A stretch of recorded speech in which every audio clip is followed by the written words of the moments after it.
16호 태풍 민들레가 일본 남쪽 해상에서 북상하고 있습니다. 민들레는 흐릿한 눈을 가지고 있고 원형에 안정된 모습입니다. 9월 30일 민들레는 약해지면서 15시 현재 최대 풍속 시속 165km, 1등급 태풍으로 분류되고 있습니다. 그런데 합동태풍경보센터와 예보 모델들이 실제 상황을 제대로 반영하지 못할 만큼 빠르게 약해지는 민들레의 상황을 살펴보겠습니다.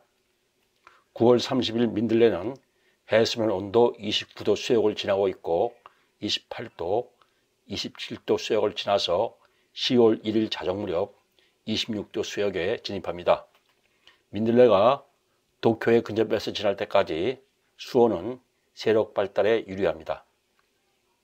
민들레는 윈드시어가 5에서 10노트로 약한 지역을 지나고 있고 10월 1일 정오경 윈드시어가 강한 지역으로 진입합니다.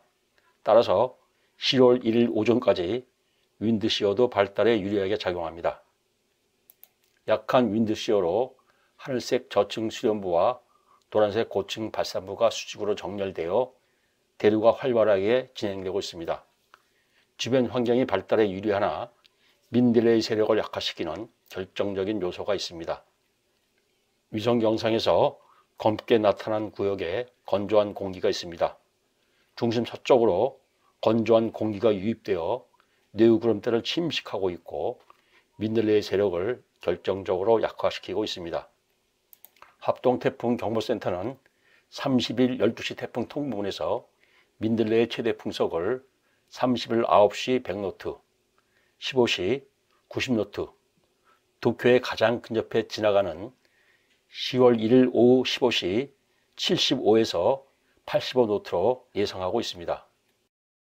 그런데 합동태풍경보센터가 열대사이클론 강도 분석에 이용하는 ADT를 30일 14시 40분에 분석한 결과 민들레는 중심기압 968.4헥토파스칼, 최대 풍속 79.6노트입니다.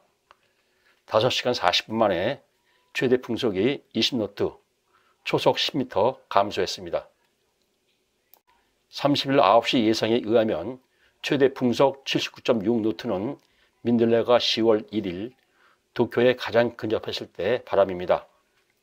민들레의 세력이 예상보다 빠르게 약해지고 있어서 합동태풍경보센터가 6시간마다 발표하는 통보문과 실제 상황과는 괴리가 나타나고 있습니다. GFS도 마찬가지로 실제 상황을 따라가지 못하고 있습니다. 10월 1일 민들레의 중심 기압을 955헥토파스칼로 예상하고 있으나 9월 30일 14시 40분 현재 실제 중심 기압은 968.4헥토파스칼입니다. 지금까지 예상을 대폭 수정해야 할 만큼 민들레가 빠르게 약해지고 있습니다. 민들레는 9월 30일 밤에 우리나라에 가장 근접해서 지나가는데 날씨에 어떤 영향을 미치는지 보겠습니다. 날씨의 흐름을 이끌어가는 500헥토파스칼, 대륙권 중간고대에서 강풍대가 만주를 지나고 한반도로 서북서풍이 붑니다. 한계의 중심이 북쪽에 있고 차가운 공기가 북서쪽에서 다가오고 있습니다. 찬 공기는 하강하기 때문에 한기가 확장하는 전면에서 고기압이 발달합니다. 북서쪽에서 지상 고기압이 남동쪽으로 확장하고 서해 위치한 고기압에서 마루가 중부와 남부 지방으로 확장됩니다. 민들레를 돌아보는 바람의 북방 한계는 동해 남부와 남해안이고 내륙은 기압 마루에 들어서 민들레가 날씨에 영향을 미치지 못합니다. 하지만 민들레가 매우 빠르게 약해지고 있기 때문에 민들레의 영향권이 더 남쪽으로 축소될 것으로 예상할 수 있습니다. 17호와 18호 태풍에 대해서 댓글 문의가 있어서 알려드립니다. 9월 30일 민들레 동쪽에 열대요란 91W가 있습니다.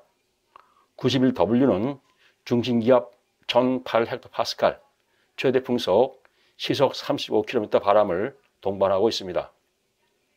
91W가 17호 라이언 농으로 명명되려면 최대 풍속이 시속 63km에 도달해서 열대 폭풍이 되어야 합니다.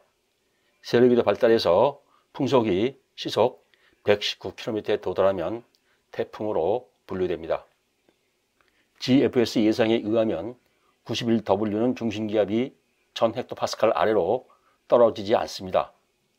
91W가 일시적으로 열대 저기압으로 발달할 수도 있겠으나 열대 요란으로 일본 남동쪽 해상을 배회하다가 내주 중반 소멸할 것으로 예상됩니다.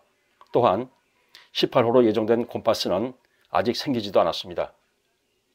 91W와 아직 씨앗도 생기지 않은 18호 태풍에 대한 정보가 떠들고 있어서 시청자가 문의하신 것으로 압니다.